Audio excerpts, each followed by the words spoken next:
Dans une époque oubliée des chroniques terrestres, surgit un mystère qui entoure la tribu de Dan, fils de Jacob. Parmi les écrits sacrés, un silence énigmatique repose sur eux, une ombre qui cache un sombre présage. Dan, bien qu'il soit un germe de l'arbre généalogique de Jacob, reste une absence critique parmi les 12, un vide qui résonne de présage. Je me surprends à méditer sur cette absence, à l'interpréter comme un signe divin, un avertissement au cœur préparé. L'épouse céleste, symbole de l'Église du Nouveau Testament, se pare et se purifie en embrassant pleinement le Saint-Esprit. C'est une transformation profonde, destinée à ceux qui, fidèles jusqu'au fond, s'offrent sans réserve au service du Christ, époux suprême. En eux, l'Esprit agit puissamment, tissant destin et divinité pour magnifier le nom de Jésus-Christ. Mais ici surgit le dualisme éternel, le Christ, roi des rois, et son ennemi, l'antithèse de toute sainteté. Tous deux cherchent à s'exprimer à travers l'âme de chaque croyant. Un champ de bataille spirituel où chaque âme est un terrain disputé, témoin du combat entre la lumière et les ténèbres. Lorsque le Seigneur parla à Moïse, il lui ordonna d'ériger le tabernacle, ce sanctuaire itinérant qui gardait la présence divine. Dans ce mandat, une précision inattendue. 2 hommes, l'un de la tribu de Juda et l'autre de la tribu de Dan, étaient appelés à servir dans cet espace sacré. Ce n'étaient pas des hommes simples, mais porteurs de destin qui s'étendraient à travers les siècles. De la tribu de Juda est né Jésus-Christ de Nazareth, le lion, dont la gloire et la puissance résonnent pour l'éternité. Leur généalogie est étroitement liée à la promesse divine, un fil d'or dans le tissu de l'humanité. Mais alors surgit l'énigme. La tribu de Dan, de laquelle est prédestinée à émerger l'Antéchrist, figure enveloppée d'ombre, dont le nom est exclu de la liste des rachetés dans le livre de l'Apocalypse. Un secret si obscur qu'il laisse un écho de confusion dans le cœur des fidèles. La révélation du nombre 144 000 scellés, tiré du livre de l'Apocalypse, met en lumière ce mystère. 16 élus, répartis également entre les tribus d'Israël, portent le sceau de Dieu, marque d'authenticité et d'approbation divine. Pourtant, Dan est l'absent, celui exclu de cette liste sacrée. Une prophétie qui parle non seulement de reconnaissance, mais aussi de rejet pour ceux qui s'opposent au Christ. Dan, le 5e fils de Jacob, est né d'une prière de profond désir.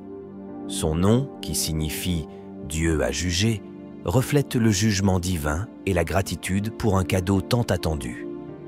Dan est destiné à être un juge parmi les tribus d'Israël, un précurseur de son chemin et des actions de ses descendants. L'histoire de Dan et de ses descendants est jalonnée de moments de grande force et bascule dans l'idolâtrie. Un exemple emblématique est Samson, juge à la force incomparable, mais dont la vie est marquée par les compromissions et la désobéissance. Leur histoire, qui culmine dans un acte de sacrifice menant à la destruction des ennemis d'Israël, reflète la dynamique complexe de la force, de la foi et de l'échec.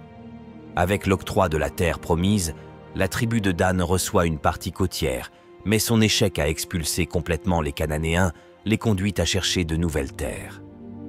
Ce désir d'expansion conduit Dan à commettre des actes de violence et à retomber dans l'idolâtrie, établissant un cycle de désobéissance et de mécontentement à l'égard de ce que Dieu avait déjà pourvu. La tendance de la tribu de Dan à suivre des religions créées par l'homme plutôt que la croyance biblique en Dieu apparaît comme un thème constant. Cette mauvaise voie aboutit à la création d'un centre d'idolâtrie dans la ville de Dan, symbolisant l'un des héritages durables de la tribu dans l'histoire juive. 6 actes d'idolâtrie et les décisions prises par Dan illustrent l'avertissement biblique selon lequel suivre un chemin qui semble juste aux yeux de l'homme peut conduire à la mort spirituelle. Malgré les défis et les échecs, l'histoire de la tribu de Dan sert d'avertissement et de leçon. Rappelez-vous l'importance de suivre la direction divine, de rester fidèle à Dieu malgré les tentations et d'être satisfait des bénédictions que vous avez reçues. L'histoire de Dan met en lumière la complexité de la nature humaine, la lutte entre la foi et l'échec, ainsi que l'espoir éternel de la rédemption par le véritable culte et l'obéissance à Dieu. Il ne s'agit pas seulement d'une histoire des temps anciens, mais d'un reflet vivant des défis et des tentations auxquels nous sommes confrontés aujourd'hui. Dans le monde contemporain, la recherche constante de satisfaction et de succès peut être comparée à la lutte de Dan pour conquérir et trouver satisfaction dans sa propre partie de la terre. Tout comme Dan recherchait de nouveaux territoires au-delà de ce que Dieu avait prévu, le désir de plus et l'insatisfaction à l'égard de ce que nous possédons déjà prédominent dans notre société. Cette préoccupation nous pousse à rechercher continuellement le meilleur, en négligeant souvent les bénédictions qui nous attendent. La tendance de la tribu de Dan à tomber dans l'idolâtrie se reflète dans l'inclination moderne vers différentes idoles: le succès, le pouvoir, le matérialisme et la technologie. Tout comme Dan était attiré par les fausses divinités, nous nous laissons séduire par ce qui promet un bonheur immédiat ou un statut social, oubliant souvent les valeurs fondamentales et la spiritualité authentique. L'histoire de Dan nous rappelle également les conséquences de la désobéissance et du manque de foi. Dans le monde d'aujourd'hui, le détachement des principes éthiques et spirituels peut avoir des conséquences négatives, tant individuelles que collectives.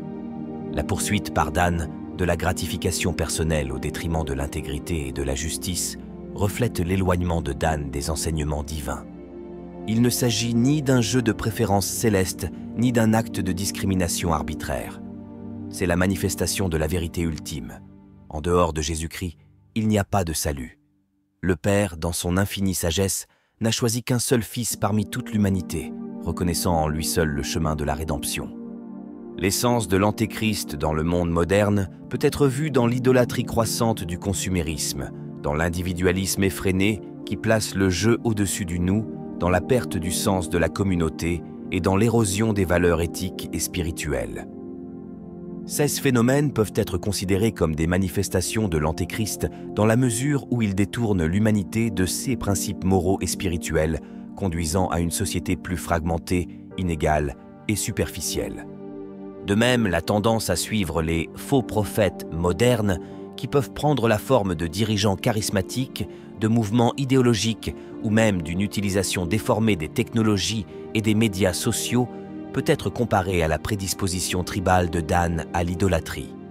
Ces idoles modernes peuvent nous éloigner de la recherche de vérité et de signification plus profonde, nous conduisant plutôt vers des chemins qui promettent un succès et une satisfaction immédiats, mais qui sont intrinsèquement vides.